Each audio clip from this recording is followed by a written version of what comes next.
นมขึ้นเกศาน้อมสักการะว่าสมสิ่งมงคลยิ่งดีล้วนเลิศแล้วแสนประเสริฐเลิศแนวดวงแก้วแก่นธรรมงามล้ำโสภาเฮืองห้องวราทั้งทองแท่สองวันธนาปูนาคาองค์ญาณาคินีแฝงเฝ้าแดนนี้สุขที่สรานโอกกรรมและหักษาเบิ่งแยงทั่วลาประชาอยู่เย็นเปรียบประดุจดังเห็นเพื่อนผู้เป็นจอมนาคายิ่งบารมีใส่ส่องนวรญาตุดพองพระกายรัศมีนบพนมขึ้นเกศาน้อมสักการะว่าสมสิ่ง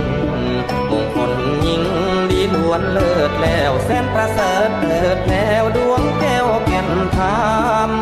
งามล้ำโสภาเฮืองห้องวรา